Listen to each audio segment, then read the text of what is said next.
Vamos a pasar directamente ya al segundo panel del día, que se titula El poder de la mentalidad.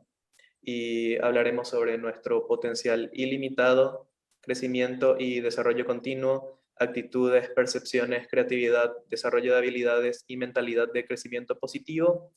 Y en este panel, en este segundo panel, nos acompañarán el licenciado Aldo Velázquez de Uruguay, el señor Luis Gallardo de España y la doctora Carolina Pizarro de Chile.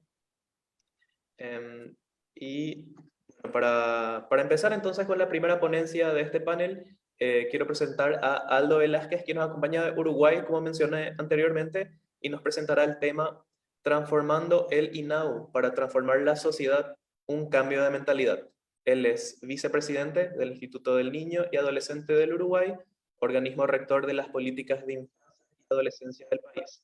Él es analista de sistemas, especialista en sistemas de gestión y en seguridad de la información.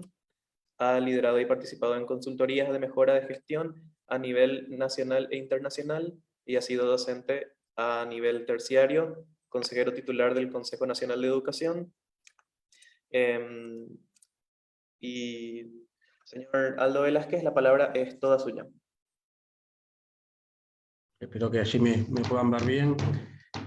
Excelente. Confirmen si se ve bien. Vamos a compartir la pantalla. Un momento. Ya estamos con ustedes. Bueno, allí me están viendo la pantalla. Espero que se vea bien. Quizás estoy un poco lejos. Sería mejor cambiar de cámara. Pero bueno, vamos a participar con esto. Bueno, es un placer estar con ustedes en el día de hoy. Muchísimas gracias por esta invitación. Antes de comenzar, quería comentarles un poco de lo que es la institución en la cual trabajo, que es el INAU, que es el Instituto del Niño y Adolescente del Uruguay. Es el organismo rector de las políticas públicas en materia de infancia y adolescencia del Uruguay. Tiene como cometido el promover, proteger y restituir los derechos de los niños y adolescentes. Es un organismo que tiene como rol el promover la rectoría de infancia y adolescencia, pero también la ejecución de múltiples programas y planes a lo largo de todo el territorio nacional, como vamos a ver a continuación. Somos el quinto organismo en presupuesto del país. Tenemos un presupuesto de 400 millones de dólares anuales, que para Uruguay es un presupuesto muy, muy elevado. En un momento que quiero cambiarles la cámara, porque me parece que me están viendo muy lejos. Confírmenme ustedes si se ve bien. Bueno, les decía, somos el quinto organismo en presupuesto del Estado. Tenemos 5.100 funcionarios y más de 15.000 personas contratadas a través de distintos convenios, ¿no? Asociaciones civiles y distintos tipos de personerías jurídicas, como fundaciones también. Esto da la idea de lo que es el tamaño de la institución para un país pequeño como es Uruguay, con 3 millones y poco de habitantes. Quería mostrarles un poco lo que es una parte del organigrama de la institución. Esta es una institución muy compleja que abarca múltiples actividades y programas. Nosotros tenemos más de 1.000 convenios, tenemos más de 1.000 centros a lo largo de todo el país. Esto que estamos viendo aquí es una partecita de nuestro organigrama, que es el área programática, que es una de las 3 áreas importantes de la institución, que es la que divide los programas en los cuales trabajamos. Tenemos un programa de primera infancia que atiende todo lo que es la franja etaria de 0 a 3 años. En tiempo parcial tenemos centros CAIF y centros CAPI, le llamamos nosotros. Los centros CAIF son centros de atención a la infancia y de la familia, y los CAPI son lo mismo, pero de gestión directa. Los CAIF son a través de asociaciones civiles y los CAPI son de gestión directa. Tenemos más de 470 centros de este tipo distribuidos en todo el país. Luego tenemos una estructura de supervisión de los mismos. Tenemos el programa de infancia. El programa de infancia abarca todo lo que son clubes de niños, también de tiempo parcial. Son clubes a los que los niños asisten en una modalidad de 4 horas diarias a contraturno de las escuelas. De estos tenemos unos 120, 130 centros también a lo largo del país. Luego el programa Adolescencia es similar para el rango de adolescentes, ¿no? de 13 a 18 años. Tenemos 130 centros en todo el país en los cuales se hace una atención socioeducativa y tenemos una gran cantidad de cursos y capacitaciones de educación no formal, ¿no? Desde cursos de temas de informática hasta carpintería, cursos de diseño, cursos de peluquería, distintos tipos de capacitaciones que damos a través de estos centros juveniles que están enfocados todos estos programas en lo que es la población más vulnerable del país. Luego tenemos el programa Familia y Cuidados Parentales. Este programa lo que promueve es la promoción de los derechos de los niños a vivir en familia. Aquí tenemos tanto lo que es las familias amigas, que son personas que voluntariamente se ofrecen a cuidar niños que quedan al amparo de la institución, como hogares de 24 horas de los niños, de los cuales también tenemos cerca de 130, 140 en todo el país.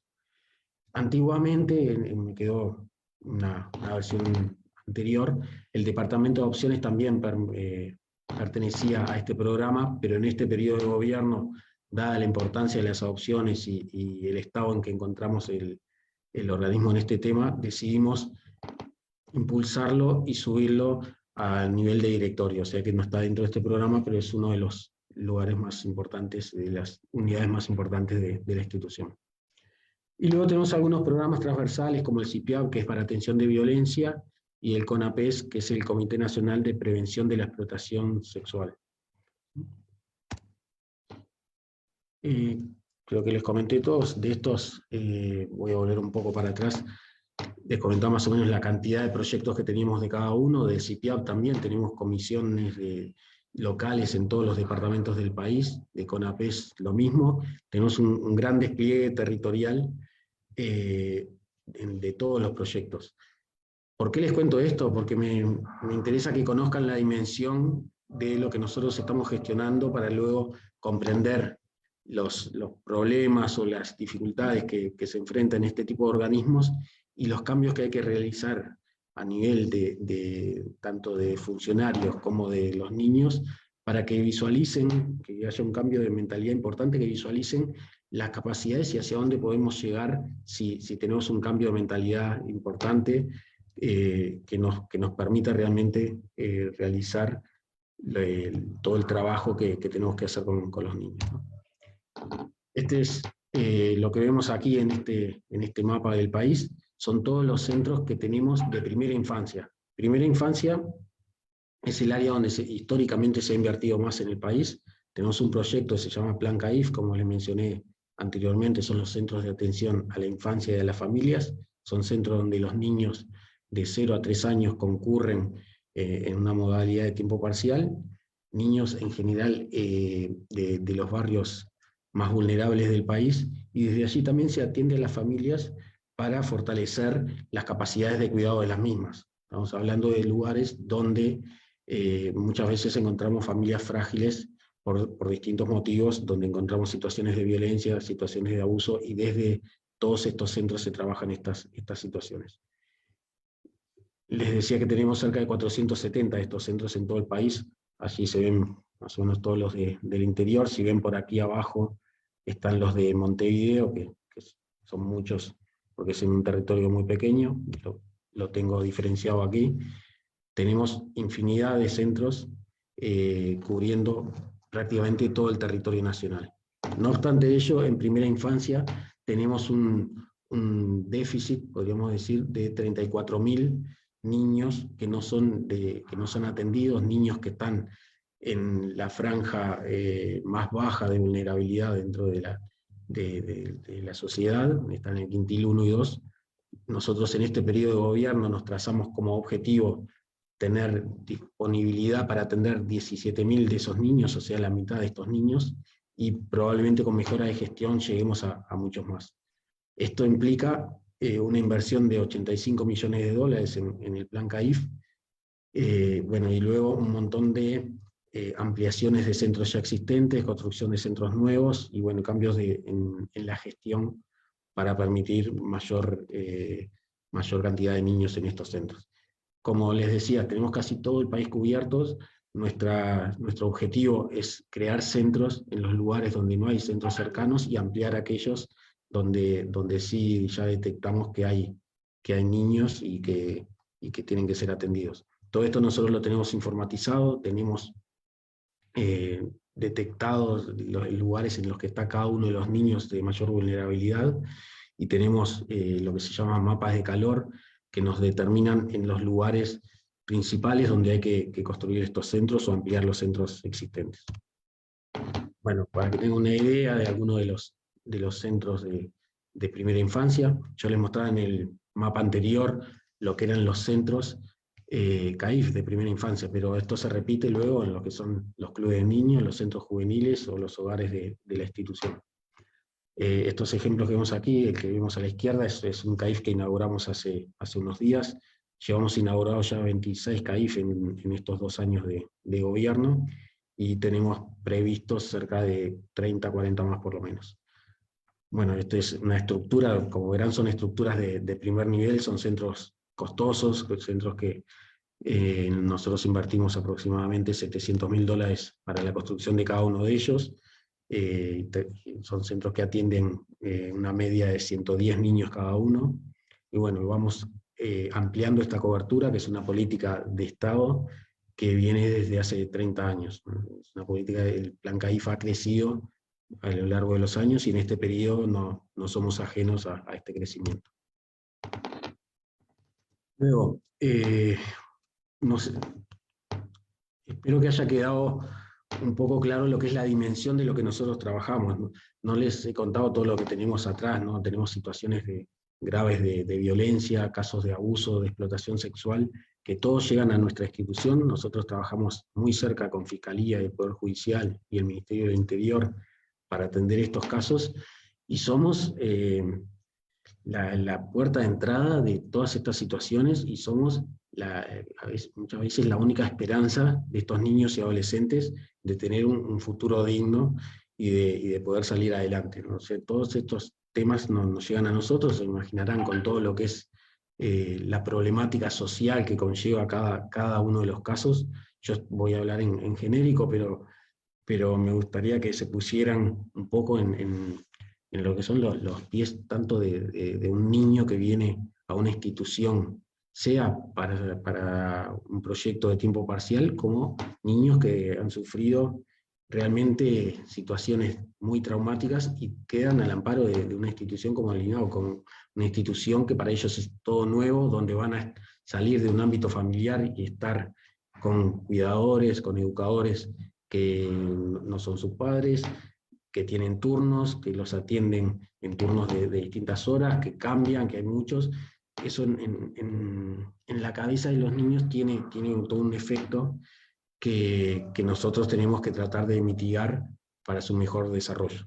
Y a su vez, poniéndonos un poco en lo que son los zapatos de los funcionarios, lo que es la atención de situaciones muchas veces trágicas, ¿no? Situaciones que podrían llegar con el tiempo a insensibilizar a los funcionarios, dado que muchas veces tienen una situación atrás de otra de vulneración de derechos que son muy, muy graves, y que a todos nos sensibiliza cada vez que analizamos o estudiamos una de ellas.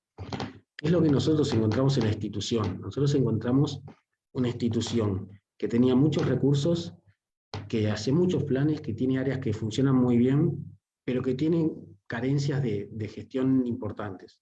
Carencias de gestión que terminan impactando en cómo los funcionarios trabajan, y luego en cómo los niños reciben ese trabajo de los funcionarios y las posibilidades que tienen de desarrollarse. Entonces, propusimos a nivel de cambios de gestión 2 ejes, ¿no? En cambio de la institución. Uno es el cambio en los funcionarios. Nosotros necesitamos realizar un cambio en la mentalidad, un cambio positivo hacia los funcionarios para que atiendan de la mejor manera a los niños. Este cambio, ¿cómo se da? Se da con modelos de gestión. Nosotros necesitamos estandarizar, tener procesos uniformes para que la institución funcione de buena manera en todos los centros, no en función de tener un buen equipo en un lugar, un buen director, sino en base a procesos, en base a mejora de gestión y en base a la profesionalización de cada uno de los funcionarios. Esto lo veremos un poco más adelante, pero lo que implica todo esto es darle las herramientas a los funcionarios para que puedan trabajar mejor.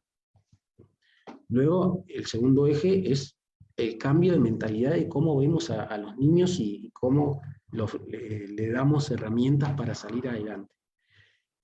Nosotros tenemos distintos proyectos, como les decía, teníamos más de 1000 proyectos en convenio con la sociedad civil, a través de distintas asociaciones civiles u ONGs.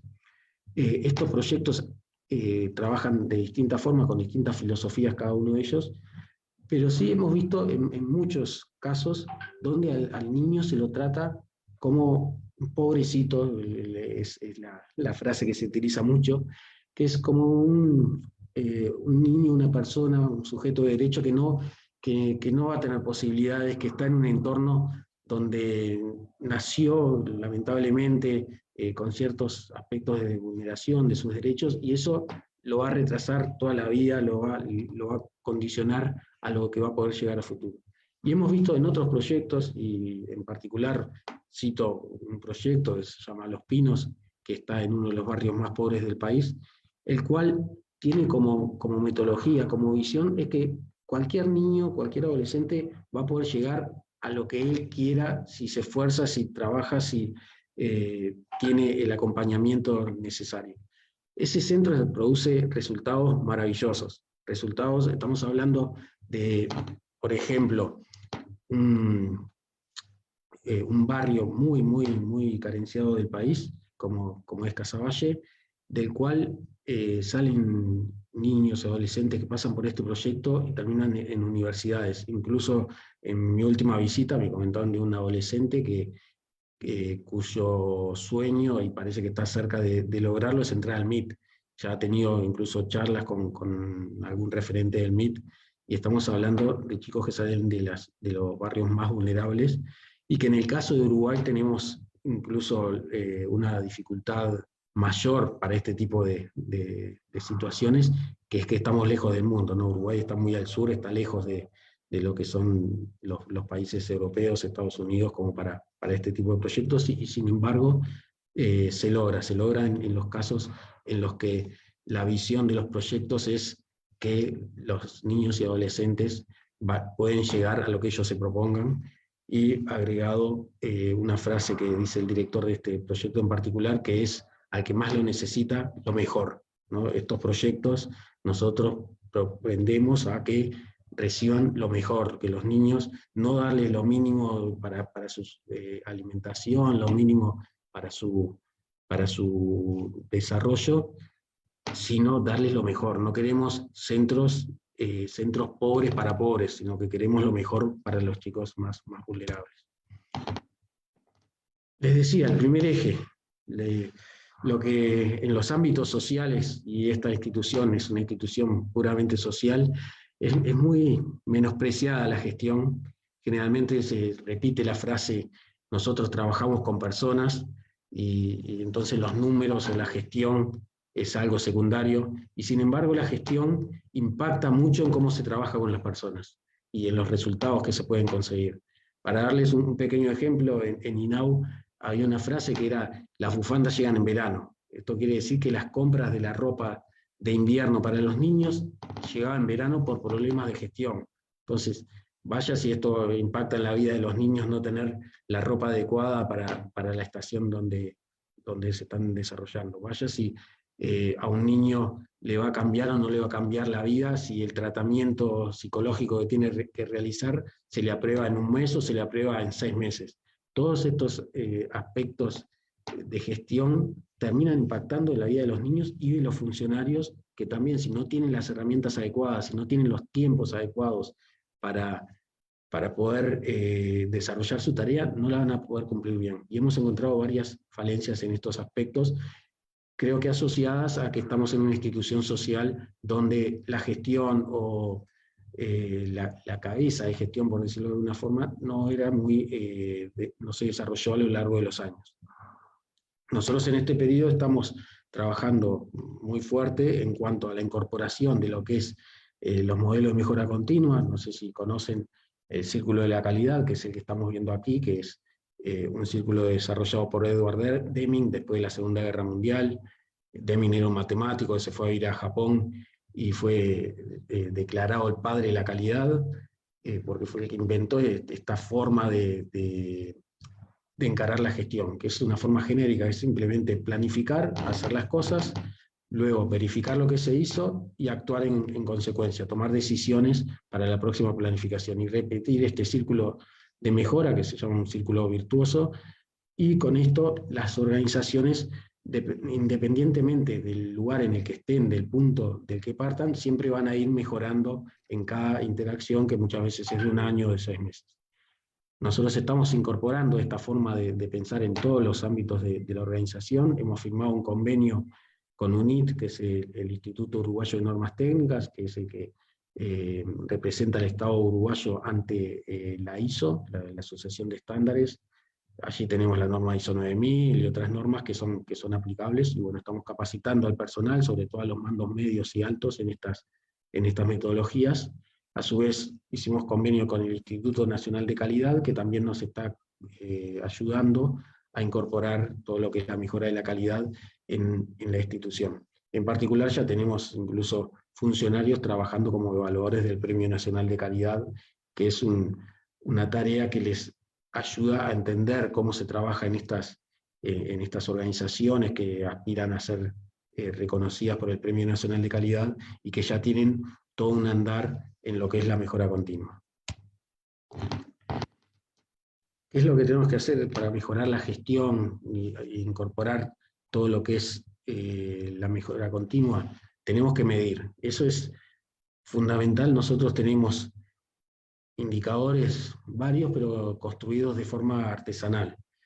Hay una frase que seguramente todos conocerán, que es: lo que no se mide no se puede mejorar. Esta frase fue de Lord Kelvin, el que además inventó los grados Kelvin. Lo recordarán quizás de secundaria, ¿no? En otra forma de medir la temperatura.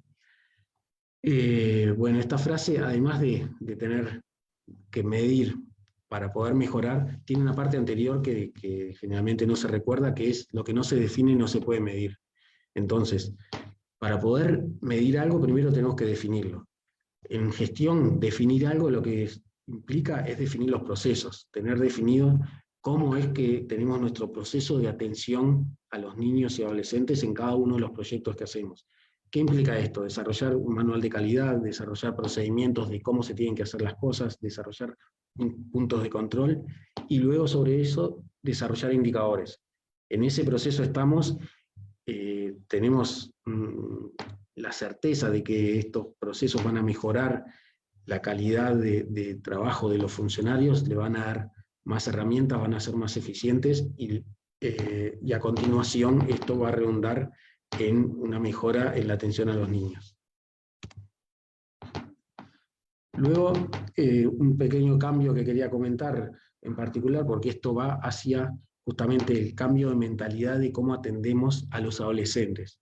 ¿Sí? Nosotros creamos una división que le llamamos División Promoción Ciudadana y Egreso, que es enfocada en los adolescentes, y principalmente en los adolescentes que están en los centros de 24 horas. Tenemos cerca de 1000 y algo de adolescentes, de los cuales quizás unos 200 y algo, y poco, son los más complejos, que vienen de situaciones de adicciones, de salud mental, que cuando egresan de la institución al cumplir los 18 años, tienen serias dificultades para insertarse dentro de la sociedad. Nosotros creamos esta unidad justamente para apoyar a los que son los centros de 24 horas en el egreso de estos adolescentes. En esta unidad incorporamos distintas áreas que ya existían y creamos un par de áreas. Tenemos, por ejemplo, áreas pedagógicas, es una división, un departamento de la institución que tiene centros educativos en 6 lugares del país, centros especializados, que es en convenio con lo que es la educación pública, pero nosotros como INAU le agregamos la parte socioeducativa, ¿no? El apoyo de técnicos especializados de nuestra institución. Luego, proyectos educativos, es un área que está centralizada en Montevideo, pero la estamos ampliando a todo el país. que tiene específicamente proyectos para la inserción laboral, la capacitación de estos adolescentes que se nos caen muchas veces del sistema de educación formal. Luego, recreación y deportes abarca todo lo que es la recreación tan importante y los deportes en todo lo que implica el desarrollo y la educación en valores de los adolescentes. Allí estamos ampliando en forma importante la cantidad de proyectos que estamos realizando. Luego, orientación laboral, es un departamento para insertar a los chicos en el área laboral. Se nos va a ir el tiempo, no puedo profundizar en esto, pero hemos firmado más de una decena de convenios que se suman a los que ya existían para becas laborables de los adolescentes vinculados a nuestro sistema. Y luego 2 áreas que creamos: la primera es de cultura, para promover la cultura dentro de la institución, y la última, que es la que quería presentarles, es el área de vida saludable. Esta área, su objetivo principal es la promoción de valores, la prevención del consumo de alcohol, la prevención de lo que es el consumo de distintas drogas, y bueno, estamos muy esperanzados en que esto sea por lo menos un mojón importante en cuanto a la prevención. Nosotros tenemos un problema muy serio de consumo de sustancias, que se ha agravado desde la aprobación de la ley que permite la venta y el consumo de cannabis. Y bueno, creemos que desde este proyecto vamos a hacer nuestro aporte para lograr la prevención y comenzar a bajar los números que son realmente alarmantes. En este sentido estamos planeando varias campañas a nivel nacional, a nivel televisivo, que, bueno, que van a desarrollarse desde esta división. Bueno, quizás antes de cerrar, un par de reflexiones. Cuando uno asume... Señor Aldo Velázquez, ¿me escucha? Sí, escucho. Sí, lamento interrumpirle, pero como nos estamos quedando sin tiempito, podríamos hacer esas reflexiones a la última, en la síntesis final de todo el panel, de ser posible. Perfecto, perfecto. Simplemente redondear diciendo que estamos en una institución sumamente compleja, que presenté un pantallazo muy, muy rápido, pero la realidad es mucho más compleja de lo que pudimos quizás ver en estos segundos. Excelente. Muchísimas gracias, Aldo Velázquez, vicepresidente de la INAU. Impresionante el trabajo que están haciendo en Uruguay. Yo ahora quisiera presentar al segundo panelista de esta sesión. Él es Luis Gallardo, él es politólogo, sociólogo y fundador de la World Happiness Foundation, fundador y presidente del World Happiness Fest. Son plataformas que unen y amplifican el impacto de miles de líderes de conocimiento y prácticas sobre el desarrollo humano. También es autor de Los exponenciales de la felicidad y capitalismo. No estoy seguro cómo sería la traducción correcta, pero seguramente él nos va a ayudar. Señor Luis Gallardo, adelante con su presentación. Pues muchas gracias a la Fundación Paz Global y a todos vosotros por participar. Muchísimas gracias, vicepresidente, por la presentación que ha hecho. Y yo voy a construir un poco sobre el concepto de cultura y de educación y el poder de la mentalidad dentro de esa cultura. Así que mi foco en los últimos años ha sido muy centrado en creación de nuevos paradigmas de desarrollo y concretamente cómo aplicamos una cultura de felicidad a la vida y a las escuelas, a las empresas, a los gobiernos. Así que me voy a centrar ahí y sí que me gustaría intentar que participáramos todos en esta charla. Entonces veo muchas cámaras apagadas, pero seguro que estáis escuchando.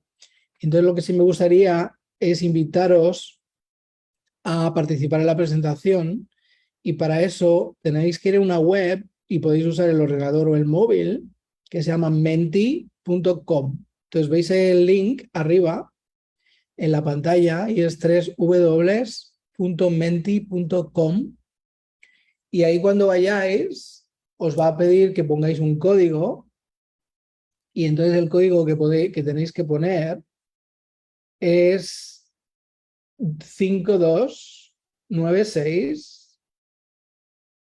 2936. Lo estáis viendo en la pantalla y entonces ahí lo que vais a ver que os aparece es el mismo slide que estáis viendo en el ordenador, que ahora dice educar en la competición y un corazón. Entonces, para ver qué funciona, si le dais al corazón, según le vayáis dando, se van a ver corazones moviéndose en la pantalla. Así que si podéis entrar en menti.com y usar el código 52962936 y ahí es donde podéis darle a ese corazón y vamos a ver, ya veo que hay unas cuantas personas conectadas y vamos a intentar me gustaría hacer una prueba interactiva con todos para ver si somos capaces de cambiar la mentalidad, que es el poder de la mentalidad. Vamos a hablar un poquito, ¿vale? Entonces, gracias por entrar, ir entrando. Y bueno, con lo que quería empezar es ¿para qué educamos, no? Y entonces hay gente que dice, bueno, pues estamos educando en la competición. Y hay otros que dicen, no, estamos educando en la supervivencia. En realidad nuestros sistemas educativos lo que preparan a los alumnos es para sobrevivir. Y otros dicen, no, no, no. En realidad para lo que estamos educando es para ser el mejor o la mejor. Y otros dicen, no, en realidad lo que estamos educando es para conseguir un trabajo. Entonces me gustaría preguntaros a todos, ¿no? ¿Qué pensáis? ¿Qué sistemas educativos hemos creado? ¿Y para qué nos educan? ¿Para qué mandamos a los niños al colegio? ¿Para competir? ¿Para sobrevivir? ¿Para ser el mejor o la mejor? ¿O para encontrar un trabajo? Y si tenéis un momento, me gustaría que votáramos, ¿no? Y decir, oye, ¿para qué estamos creando los sistemas educativos que tenemos hoy? ¿Para competir? ¿Para sobrevivir? ¿Para ser el mejor? ¿Para encontrar un trabajo? Y mira, ya estoy viendo que estamos un poco ahí divididos, ¿no? Tenemos prácticamente opiniones para todo, ¿no? Tenemos educación para competir, educación para sobrevivir, educación para ser la mejor, para encontrar un trabajo. En realidad, ahora mismo tenemos 75% en 3 y 25% en otra. O sea, estamos como muy divididos. Fíjate, ya estamos igualitos en los 4, pero un poco de lo que vengo a hablar, ¿no? De este cambio de mentalidad que necesitamos. ¿Realmente queremos sistemas educativos que eduquen para alguna de estas 4 cosas? ¿Realmente el ser humano vive para competir? ¿El ser humano vive para sobrevivir? ¿El ser humano vive para ser el mejor o la mejor? ¿El ser humano vive para encontrar un trabajo? Yo creo que es el momento de repensar un poco todo, ¿no? Y decir, oye, ¿para qué vivimos? Incluso, ¿no? Y ahí nosotros desde la Fundación Mundial de la Felicidad lo tenemos muy claro y es vivimos para ser felices. Y entonces cuando uno vive para ser feliz, pues entonces tiene que crear otros sistemas educativos diferentes. No se es feliz compitiendo, no se es feliz sobreviviendo, no se es feliz siendo la mejor o el mejor a costa de todo. Y no se es feliz solo teniendo un trabajo. Así que ese es el concepto que me gustaría traer hoy brevemente y sobre el que me gustaría que reflexionemos, ¿vale? Entonces, para eso de lo que voy a hablar es de educar en la felicidad. Y para educar en la felicidad me gustaría retroceder un poco a mi experiencia personal cuando fui observador internacional con Naciones Unidas y me tocó ver el drama de una guerra, en este caso en lo que fue la antigua Yugoslavia, de cómo se desmembra un país y cómo se crea una guerra civil en la que mueren 2 millones de personas o se desplazan 2 millones de personas. Hay desplazados o muertos más de 2 millones. Lo que está pasando ahora en Ucrania me recuerda totalmente lo que pasó en el 97, al final de la guerra, cuando yo estuve allí como observador y me encontré este panorama. Panorama en el que lo que había era desolación, lo que había era muchas personas mayores totalmente solas, personas que habían experimentado la pérdida de todos sus seres queridos, de todos sus vecinos, de todas sus casas, de todas sus propiedades. Y aún así, a las 4 de la mañana, cuando se abrió el colegio electoral, yo me encontré a Bligna, más de 85 años, haciendo una cola a las 4 de la mañana esperando para votar, y me acerqué a ella y le pregunté, ¿no es muy pronto para estar aquí? Y me dijo, no, tengo que estar aquí porque tengo esperanza, todavía tengo esperanza de que un día pueda volver a ser feliz y vivir en paz. Imaginar lo que me dijo, tengo esperanza, después de todo lo que había pasado, de un día volver a ser feliz y vivir en paz. Ahí es cuando todo esto resonó en mi cabeza y dije, bueno, felicidad y paz. ¿Cómo es posible que alguien tenga esperanza después de lo que ha pasado? Y eso me llevó a investigar y a dedicarme más de 10 años a centrarme en el estudio de la felicidad y el bienestar como herramientas preventivas de conflictos y como herramientas regenerativas después de un conflicto. Y ahí es cuando internacionalmente conseguimos que Naciones Unidas aprobara el Día Internacional de la Felicidad, que es el 20 de marzo, y ya lleva 10 años, y os animo a todos a celebrar el 20 de marzo como Día Internacional de la Felicidad y a crear procesos y procedimientos para que la educación en la felicidad y en la paz se conviertan realmente en la base de nuestras sociedades. Y desde entonces lo que he ido creando son festivales, fundaciones, cursos, alianzas estratégicas como la de la Fundación Paz Global, en la que combinamos el uso de la felicidad y el alcance y la aspiración de un mundo en felicidad y con la mayor felicidad posible, con el concepto de paz y de paz interior sobre todo. La paz no solamente es el proceso de la ausencia de violencia, como sabemos, la paz es el proceso de interiorizar los valores de igualdad, de equidad, los valores de libertad y de conciencia máxima.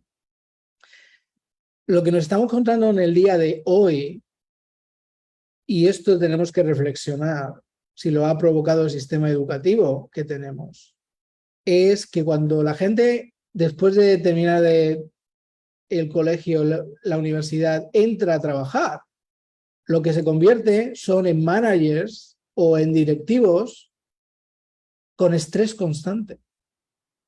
Y esto es lo que estamos viendo en las empresas. Entonces, imaginaos, pasamos del sistema educativo a lo que estamos viendo en las empresas. Y lo que estamos viendo en las empresas es que los gestores tienen estrés constante, que están sobrepasados por sus emociones, que tienen una sensación de vacío interior, tienen un sentimiento de distanciamiento con los demás, tienen una falta de sentido y de propósito y un continuo sentimiento de incertidumbre. O sea, imaginaos lo que nos ayuda a crear el sistema educativo que tenemos ahora mismo cuando la gente llega a tener su trabajo. Y lo que vemos es que el 80% de la gente que está en las empresas se quiere ir porque no está feliz y no aguanta a su jefe.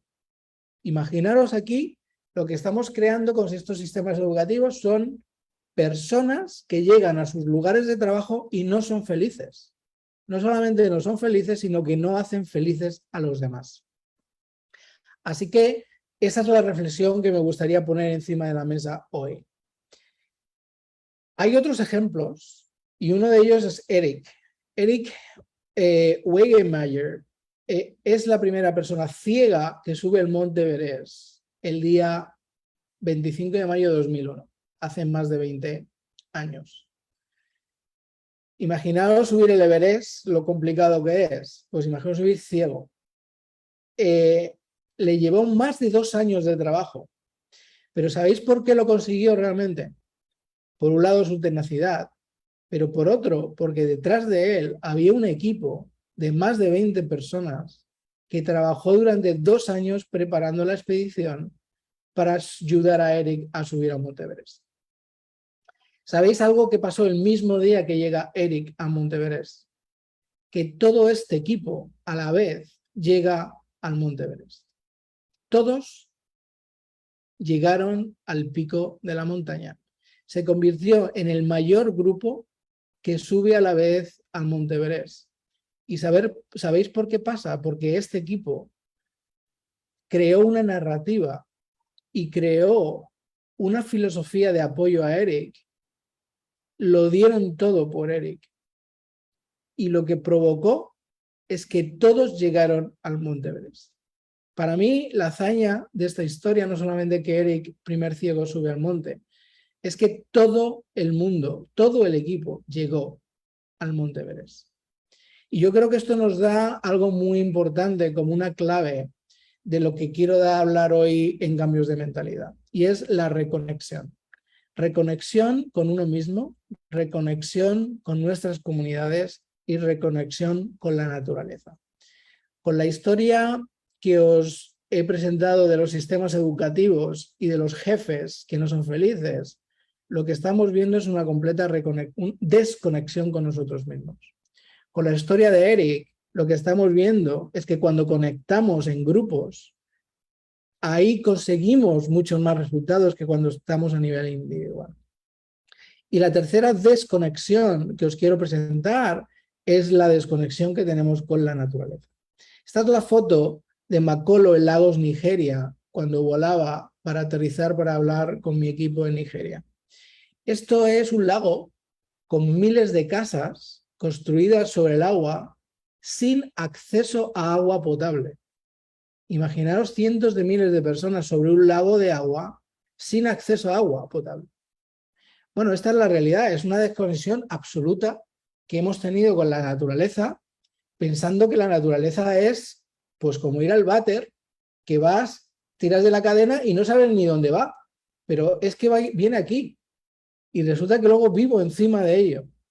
Entonces, esa desconexión con la naturaleza es impresionante porque no podemos hacer un cambio absoluto de integración de la humanidad con los demás, con uno mismo, si no nos conectamos con la naturaleza y volvemos a ser naturaleza.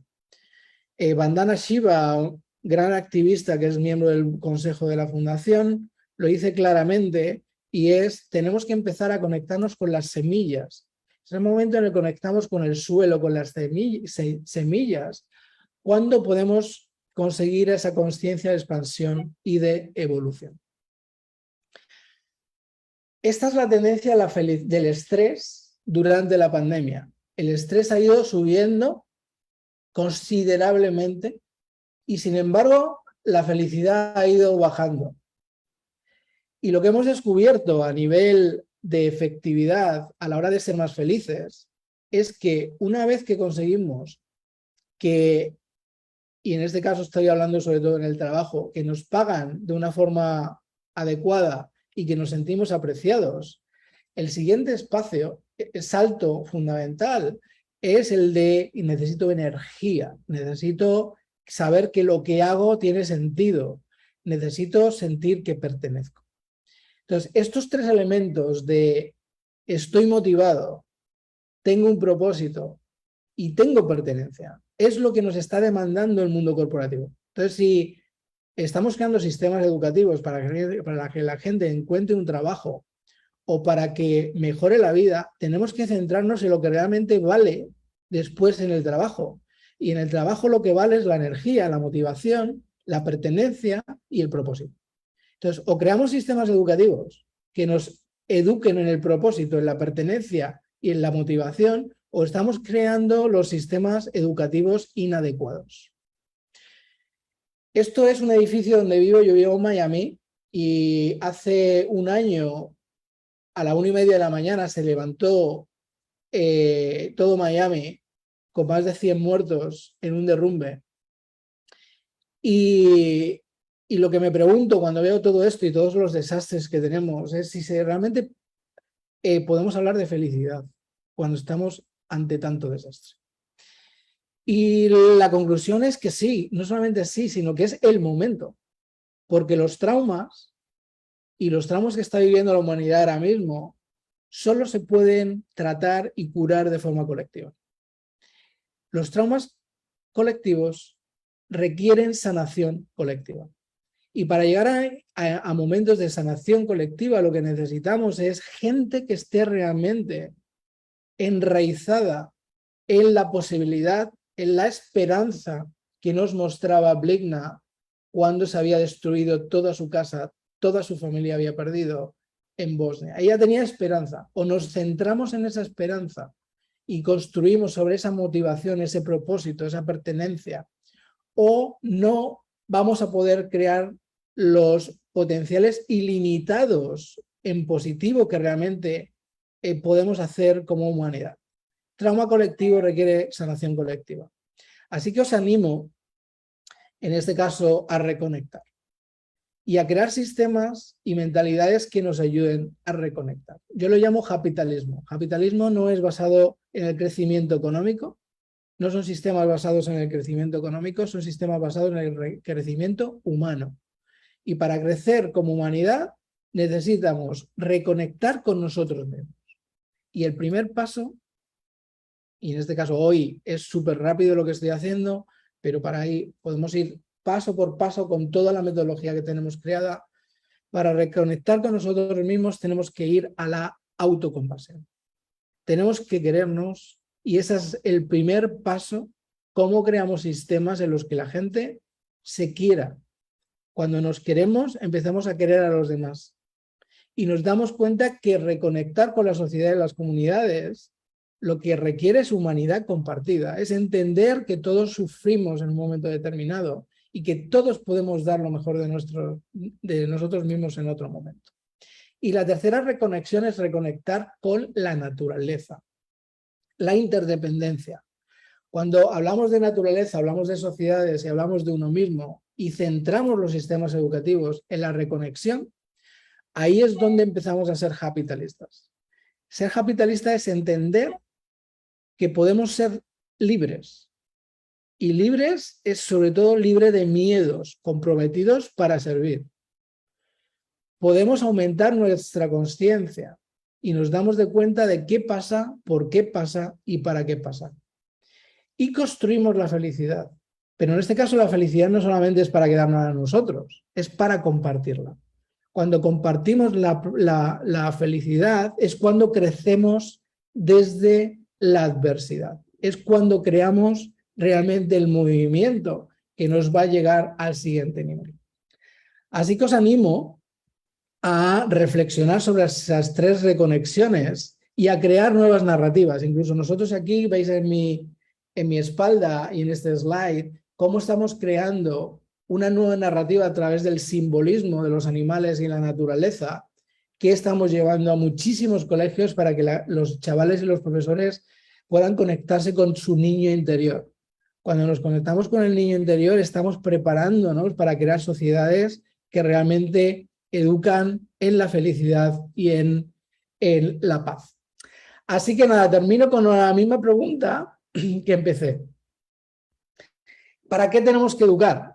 Y esta es mi reflexión para todos los que estamos aquí. ¿Continuamos con el sistema que tenemos, con los sistemas que tenemos, o educamos para otra cosa? Y en este caso lo que he incluido es la educación en la felicidad. Así que os animo a votar y a decir qué sistemas educativos queremos tener y si hemos cambiado de opinión y estamos dispuestos a vivir y a crear nuevos sistemas y nuevos programas de desarrollo. Así que con esto, muchísimas gracias por la participación. He sido breve, pero sí que he querido dejar un mensaje muy centrado en el concepto de ser más que tener, sistemas que nos ayudan a desarrollarnos en plenitud, no solamente como individuos, sino como sociedades. Y esto todo está en el libro que he escrito que se llama Capitalismo, que podéis conseguir con este código QR para el que lo quiera. Y muchísimas gracias por la invitación, muy amables. Encantado de estar aquí. Gracias. Muchísimas gracias, señor Luis Gallardo, muy interesante. Si es que alguno de los participantes aquí en Zoom tiene alguna pregunta con respecto a la ponencia de Luis Gallardo, por favor, pueden hacerlas en el chat. Vamos a estar leyéndolas luego de la siguiente y última ponencia de este panel. La tercera panelista de esta sesión es la doctora Carolina Pizarro Flores, quien se conecta con nosotros desde Chile. Ella es magíster en educación y doctora en educación en las líneas investigativas de la educación inclusiva, profesora universitaria y jefa de carrera de la Escuela Diferencial Universidad Academia de Humanismo Cristiano de Chile también, y relatora a nivel internacional. Y hoy nos trae la presentación titulada Resignificando y co-construyendo a través del potencial ilimitado, la creatividad y las habilidades del siglo XXI. Doctora Carolina Pizarro, adelante. Hola Martín, muchas gracias, muy buenas tardes a todos y todas, espero que estén muy bien. Muchas gracias ahí por la presentación. También soy madre, soy esposa de un hijo soy esposa de un hombre maravilloso y soy madre de un hijo de 12 años, exquisito, igual a su madre, no al padre, a la madre salió. Oye, quiero darle la bienvenida, me encantó la ponencia, ¿cierto?, de nuestro vicepresidente Aldo, de Luis Gallardo, me encantaron lo que hablaron y creo que lo podemos complementar muy bien con lo que yo voy a presentar en el día de hoy. Creo que hablar de felicidad es primordial y la felicidad está en todos los ámbitos, no solamente en el ámbito educativo, sino que también en el ámbito personal, profesional. Entonces a mí me gustaría partir, voy a compartir pantalla, ¿se ve ahí, cierto? ¿Sí? Ya, gracias, muchas gracias ahí. Quiero partir la ponencia con resignificando y co-construyendo a través del potencial ilimitado, creatividad y las habilidades del siglo XXI. Esto se enmarca en la Cumbre 2022, transformando tu vida y tu mundo a través del carácter y la mentalidad. Ahí estamos los panelistas, me encantaron de verdad, así que muchas gracias Luis y Aldo por la tremenda ponencia. Oye, ¿cómo nos sentimos en el día de hoy? A mí me gustaría preguntarles a ustedes, y lo vamos a contestar de la siguiente manera, miren. Voy a tratar de mirarlos acá con las cámaras, con las personas que estén con las cámaras encendidas, si no pueden hacerlo a través de un emoticón. ¿Cómo me siento hoy día emocionalmente? ¿Me siento así? ¿Me siento así? ¿O me siento así? Emocionalmente. Ya, muchas gracias. ¿Cómo nos sentimos ahí con el emoticón? Ya, muchas gracias. Gracias. Ahí dice Salvioni. Muchas gracias, embajadores de la paz también ahí. Gracias. ¿Cómo nos sentimos cognitivamente en el día de hoy? Cognitivamente. Muy bien, cansados o hacia abajo, cognitivamente. ¿Cómo nos sentimos? A ver. Ya, Marilyn, muchas gracias. Perfecto, así como nos sentimos. Ya. Oye, va cambiando esto. Oye, ¿cómo nos sentimos hoy día conductualmente? Pero conductualmente, ¿cómo nos sentimos? ¿Así? ¿Así o así? Conductualmente. ¿Ah? ¿Sí? ¿Saben qué? Ya, gracias. Masami, muchas gracias. ¿Saben qué? Se dice que si uno tiene las tres áreas de distintas formas, con el dedito hacia arriba, hacia el medio, hacia abajo, estamos desregulados emocionalmente. La idea es que cognitivamente, conductualmente y emocionalmente yo esté así, o esté así, o esté así. Entonces, para eso nosotros vamos a hablar hoy día de las habilidades, ya de ese potencial ilimitado que tenemos todos y todas nosotros, de sentirnos capaces de hacer lo que nosotros queramos, que se nos interponga, ¿cierto?, en nuestro camino, todo lo vamos a poder hacer, y para ello lo podemos construir en las escuelas, en los liceos, en los trabajos, ¿cierto?, y en cualquier otro ámbito, y por supuesto también acá en esta formación que estamos viviendo hoy en día, en esta cumbre del año 2022. A mí me gusta hablar mucho del sentipensante. ¿Por qué? Porque el sentipensante son esas personas, ¿cierto?, que no separan las emociones de las razones, sino que las vivimos integradamente, ¿cierto? No las separamos. Mi razón mi razón, con mis sentimientos, ¿cierto? Con mis emociones no pueden estar separadas. Por lo tanto, todo esto converge en un mismo acto de conocimiento y acción. Cuando yo me voy conociendo, cuando yo me voy conociendo mis emociones, me voy regulando, voy a poder actuar, ¿cierto? Y ser consecuente con lo que yo quiero hacer, con lo que yo digo y con lo que yo quiero también proyectar. Entonces, cuando nosotros estamos en las escuelas educando, cuando estamos en la casa educando a nuestros hijos, cuando estamos en un contexto, a lo mejor en una plaza jugando, también estamos educando. Y lo vamos a hacer a través del sentipensante. Cómo nosotros, ¿cierto?, podemos desarrollar ese tremendo potencial a través de la neuroplasticidad. Hoy en día se dice, y de hecho hay varios neuromitos en torno a este crecimiento del cerebro. El cerebro siempre está en constante crecimiento. Nunca dejamos de aprender, jamás. Hasta que somos abuelitos, hasta cuando tengamos 100 años, siempre estamos aprendiendo, nuestro cerebro está creciendo, nuestro cerebro se está adecuando al contexto. Por lo tanto, ese sentipensante debe hacernos sentido. ¿Por qué estamos acá? ¿Por qué estamos a través de estas pantallas exponiendo? ¿Por qué está usted aquí sentado escuchándome a mí que ni siquiera me conocía? ¿Ya? Y está acá escuchando. Todo tiene una razón, todo tiene un ser, pero esa razón la coloca usted. Usted le da ese sentido, esa razón a esta ponencia. Usted va a decir, me va a servir para mi vida propia, me va a servir para sentirme conmigo mismo bien, me va a servir para poder compartir con mi familia. Y como dice la Cumbre 2022 de la Fundación Paz Global, dice, ¿cómo podemos cambiar tu vida y tu mundo? Cambiando mi vida puedo proyectar, ¿cierto?, una mejor calidad de vida para los demás. Y me gustó mucho cuando el vicepresidente dijo, ¿cuál es el objetivo de educar? Yo pensaba en mi cabecita y decía, para mí el objetivo, todo lo que ustedes dijeron es, pero principalmente también es mejorar la calidad de vida de las personas. Cuando uno mejora la calidad de vida de las personas, de verdad que hay un impacto potente, tremendo en esas vidas. ¿Cómo yo puedo mejorar la vida de mis estudiantes? ¿Cómo puedo mejorar la vida de mi esposo, de mis hijos? ¿Cómo puedo mejorar la vida de mis compañeras de trabajo? Y lo puedo hacer a través de las habilidades del siglo XXI y a través de las 4 competencias que vamos a conocer en el día de hoy. Ya, ahí está abreviado las habilidades del siglo XXI, ya para que ustedes sepan, HS, ¿cierto? Y 21.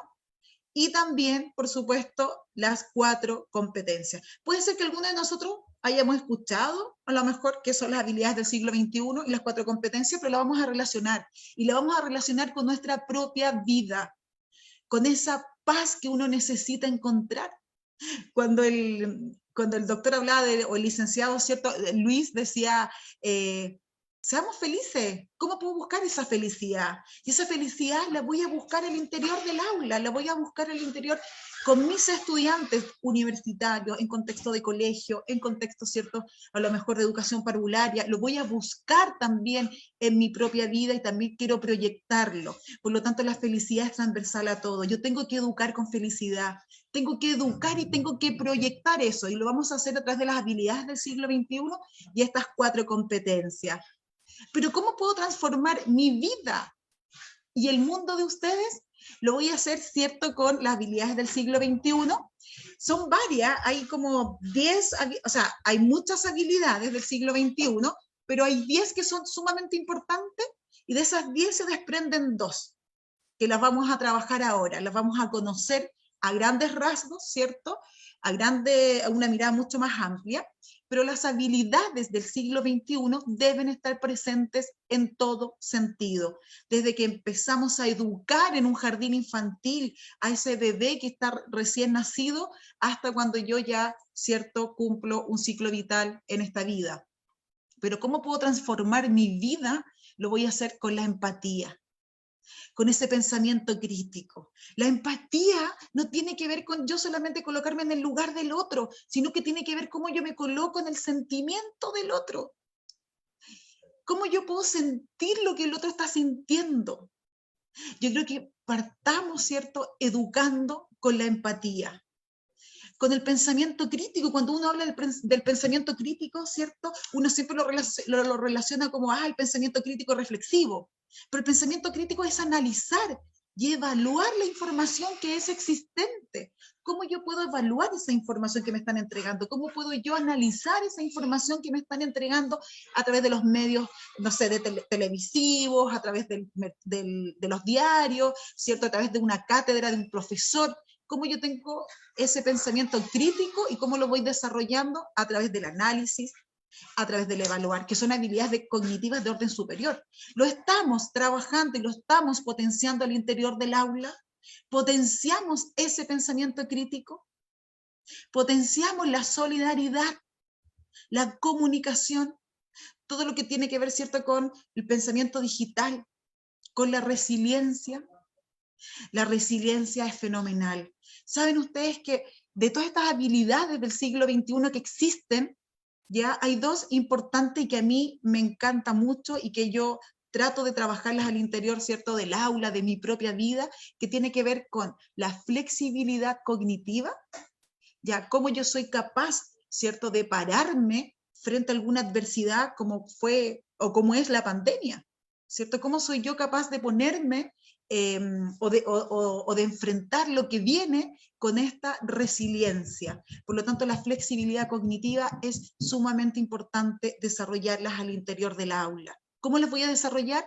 Con la empatía, con el pensamiento crítico, con esta solidaridad, con esta comunicación, que es una comunicación asertiva, si no es cualquier comunicación, es una comunicación de esas que yo voy a estar atento, quiero ver qué es lo que me está comunicando el otro, yo quiero colocarle interés en el otro, y no solamente comunicamos oralmente, ¿cierto?, con la voz, sino que también lo hacemos con el cuerpo, lo hacemos con las emociones. Por lo tanto, estas habilidades del siglo XXI, que tienen que ver con la flexibilidad cognitiva, que se desprende la resiliencia, ¿cierto? Cómo yo soy capaz de enfrentar lo que viene, lo voy a hacer, ¿cierto?, con estas habilidades del siglo XXI. ¿Quieren ser felices ustedes? Por supuesto que sí. Nos hemos sentido cansados muchas veces, a veces no queremos nada. Lo único que queremos es acostarnos y taparnos así en la cama y que ojalá nadie nos hable, ¿cierto?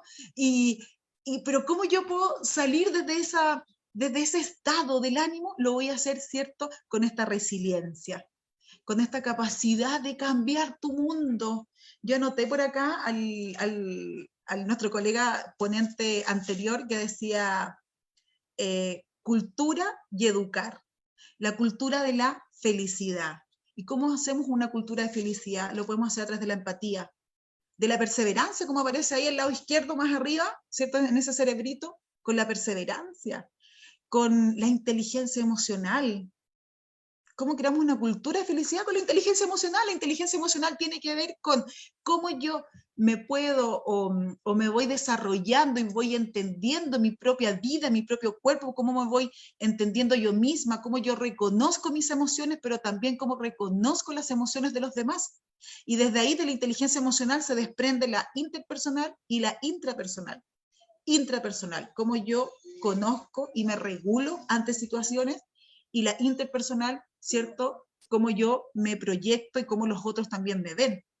Por lo tanto, voy desarrollando estas habilidades del siglo XXI para conformar una cultura, ¿cierto?, de la felicidad. La autorregulación, la adaptabilidad, la compasión. El vicepresidente hablaba de la niñez, decía, la autocompasión del niño pobrecito a un niño con capacidad. Ese niño no es pobrecito, ese niño no es pobrecito porque vive en ese estado, donde vive, cómo le tocó vivir. No, es un niño que va a desarrollar resiliencia, que va a desarrollar empatía, que va a desarrollar perseverancia. La perseverancia lo puede todo. Los colegios, nosotros jamás podemos colocar el techo a nuestros estudiantes. Jamás nuestros estudiantes pueden dar lo que ellos quieran dar. El potencial de la inteligencia está, la neuroplasticidad está durante toda nuestra vida, y lo vamos convirtiéndonos en mejores personas a través de la experiencia, del conocimiento, del hacer, del actuar. Entonces, todas estas habilidades del siglo XXI nos van ayudando a nosotros a poder desarrollar, ¿cierto?, esta creatividad, esta compasión. Yo les invito a ustedes, desarrollen estas habilidades en las escuelas. Cuando yo las voy desarrollando en las escuelas, los voy a poder, ¿cierto?, desarrollar en los ámbitos de la sociedad. Para poder mejorar una sociedad nos podemos tardar años. Pero si trabajamos y co-construimos y resignificamos, ¿cierto?, este poder de la mentalidad de poder transformar mi propio mundo, voy a poder transformar el propio mundo de los demás.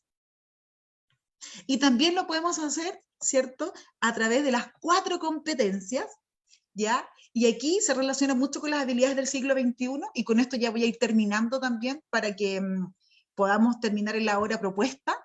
Tenemos las 4 competencias que son el pensamiento crítico, la comunicación, la creatividad y la colaboración. Y esto ya se había dicho, o sea, cómo nosotros podemos, los docentes, desarrollar este pensamiento crítico al interior del aula, cómo podemos desarrollar la comunicación, la creatividad y la colaboración cuando los hacemos en contextos educativos, ¿cierto? Esto se proyecta a las familias. Y cuando se proyecta a las familias, se proyecta una sociedad. Nuestro colega anterior hablaba de las guerras, cómo hemos presenciado, ¿cierto?, desde una mirada a través de un televisor, cómo se dan las guerras, por qué no hay paz en los corazones de las personas, por qué no hay paz en la mente de la gente, porque no desarrollamos esa cultura de la colaboración, de la comunicación, incluso de la creatividad. Y yo me recordaba en los colegios cuando una vez, a mí siempre en los colegios me costó muchísimo aprender, todavía me cuesta, pero yo soy súper perseverante. Entonces la profesora preguntó y dijo, ¿cuál es el animal que se demora más en sacarse los zapatos? Y yo súper creativa, ¿cierto? Y le dije el caballo. Y la profesora me dijo, no, tú estás mal. Todos los demás acertaron, porque dijeron el 100 pies. Y yo le dije, pero el 100 pies no es un animal, es un insecto. Y usted pregunta un animal. Y yo le digo los caballos, porque los caballos, ¿cierto?, tienen su herradura. Y para sacarle la herradura uno se demora muchísimo.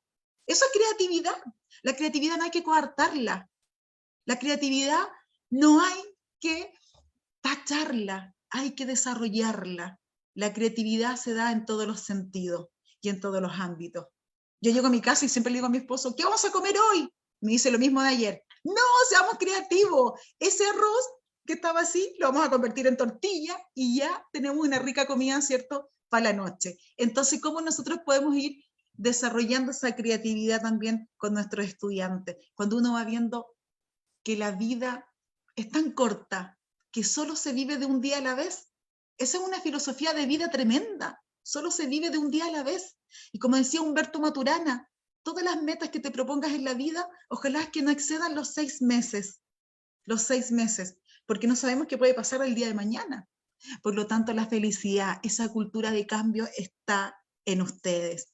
Ese poder lo tienen ustedes, no lo tengo yo. Está en su mente. Y cuando usted toma el control de su mente, pasan cosas maravillosas. Y yo quiero terminar esta ponencia haciendo un pequeño resumen de las habilidades del siglo XXI.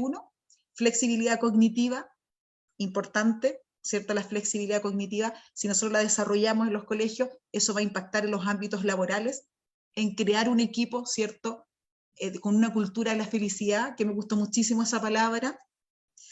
Y quiero terminar con esto. Y ya me voy despidiendo, me da mucha pena. Acá en Chile hace mucho frío, hoy día en la mañana hacía mucho frío, yo vine bien abrigadita, estamos con estufa, así que ese frío que se siente, yo siempre le digo a mis colegas cuando me dicen que hace frío, yo le digo, eso está en tu mente, no hace frío, el calor está en nosotros, y ese calor se proyecta. Y me gusta esta frase, never stop learning because life never stop teaching. Nunca dejamos de aprender, porque nunca dejamos de enseñar. Buenísimo, ¿no? Gracias, Juanita. Me encantan los temas abordados, dice, bendiciones, también bendiciones para usted. Never stop, nunca deje de aprender, porque nunca dejas de enseñar. Y nosotros acá, me gusta mucho despedirme, ¿cierto?, en nuestro Mapudungún, Chaltumay Compuché, Mari Mari Peucayal. Y que Dios los bendiga y nos vemos. Gracias, Martín. Muchas gracias a todos los que nos estaban escuchando. Muchas gracias. Excelente, muy buena presentación.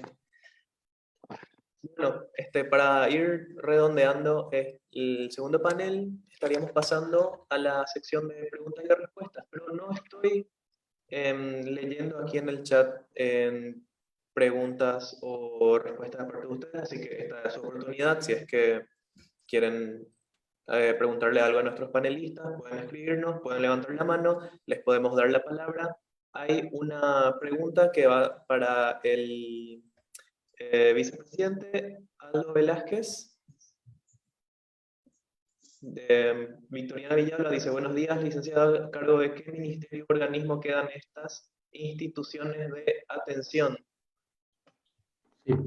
El INAU es un servicio descentralizado, o sea, es un servicio que es independiente de todo organismo. El directorio, que somos 3 directores, el presidente, el vicepresidente y una directora, somos designados directamente por el presidente de la República.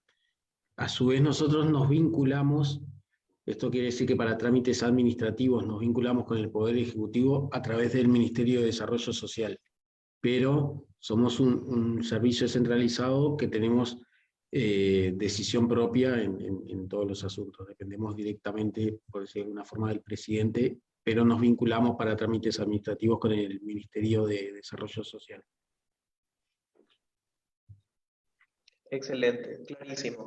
Bueno, entonces, como no estoy leyendo ninguna pregunta más, nosotros podemos ir ya redondeando todas las ponencias. Si es que alguno de ustedes tiene algunas palabras para cerrar la presentación del día de hoy, podemos continuar con usted, vicepresidente.